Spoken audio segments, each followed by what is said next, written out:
Assalamualaikum warahmatullahi wabarakatuh. Nama diberi Dini Dania Binti Selamat dan saya daripada 5P SMP Bahasa Melayu 1 ambilan 2023 keluaran 2028. Jadi pada video kali ini saya akan membentangkan berkenaan tugas dan pentadsiran berterusan yang pertama, iaitu persembahan bagi pengajaran mikro berkenaan dengan aspek seni bahasa dan juga tata bahasa bagi khusus BMMB 3243, iaitu pengajaran seni bahasa dan tata bahasa dalam bahasa Melayu. Pensyarah pembimbing saya bagi kursus ini ialah Dr. Siti Rahayu binti Muhammad. Jadi mempersilakan untuk melihat pembentangan saya. Baiklah semua, tadi kita dah nyanyikan lagu Kalau Rasa Gembira. Okey ke tak okey tadi nyanyi? Okey, kali ni cikgu nak buat lagi mencabar tau. Kalau tadi kita nyanyi sambil duduk, ni untuk yang ketiga dulu cikgu nak kamu semua berdiri semua. Kita akan nyanyikan lagi sekali lagu Kalau Rasa Gembira ni sambil berdiri. Tapi kita buat mencabar sikit nak? Boleh tak boleh? Boleh. Yang paling lambat duduk, masa lagu berhenti, kena menari sorang-sorang kat depan. Boleh? Tak boleh. Kena boleh juga. Baik, cikgu kelas dulu kita nyanyi ramai-ramai. Ingat, muzik berhenti, kena duduk. Okey.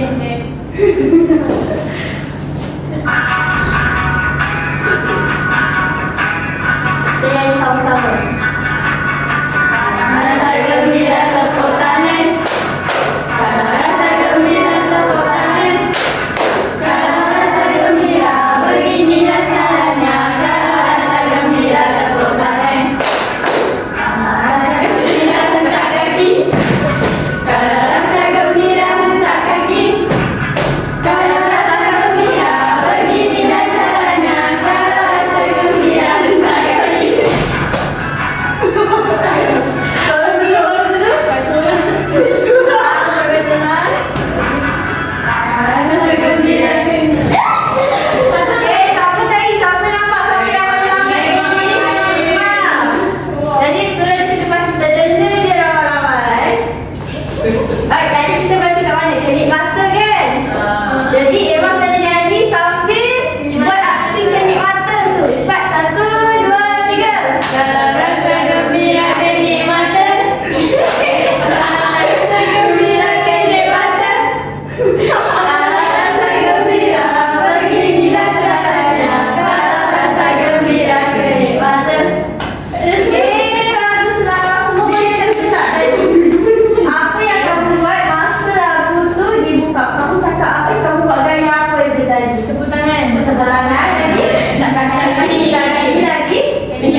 Jadi cikgu nak kamu semua teka.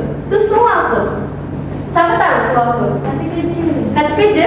Baguslah maknanya. Tapi itu ialah perbuatan. Sebut sama-sama perbuatan.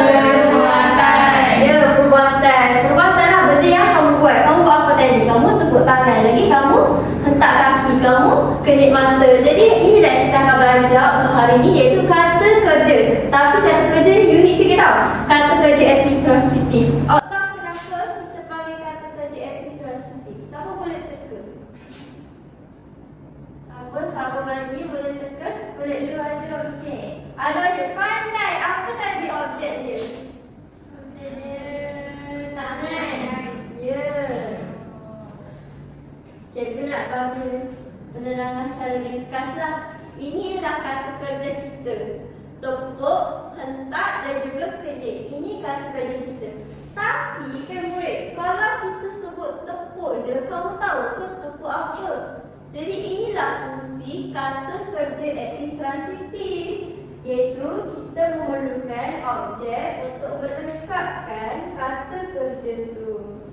Siapa nak tahu dah cikgu sambung? Tepuk ni tepuk apa? Kita boleh ke tepuk mata? Tak boleh kan? Jadi cikgu akan pilih orang yang tak menari tadi kat depan tu untuk tampal puzzle ni. Lihat nampak Bermula dengan Usma. Awak rasa tepuk selesai dengan mana? Tangan ke, kaki ke atau mata? Tangan. Tadi awak tepuk tangan kan? Isyia tadi hentak apa? Hentak mata ke hentak kaki? Hentak kaki kan? Okey, tadi yang melari kat depan tadi tu awak kedip mata. Jadi tolong cikgu letakkan puzzle ni. Cepat.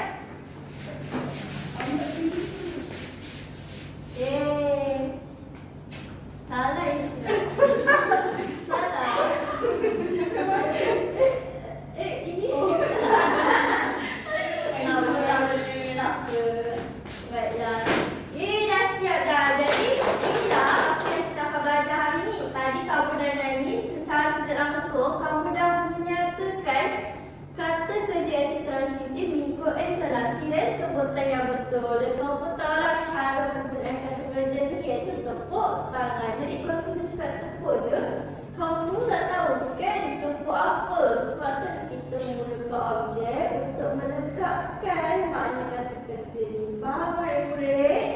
Dan itulah kriteria kerjaan kita untuk aktiviti ini.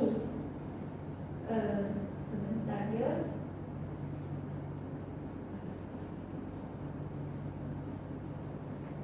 Untuk kerja apa? Untuk aktiviti ini, kriteria kerjaan kita adalah murid berjaya menyatakan kata kerja aktif yang terdapat dalam seni kata lagu. Kalau rasa gembira tadi kamu dah sebutkan hentak kaki, tepuk tangan, kedip mata. Dan kriteria kerjaan kita yang kedua ialah mengujarkan kata kerja aktif dengan sebutan dan intonasi yang betul.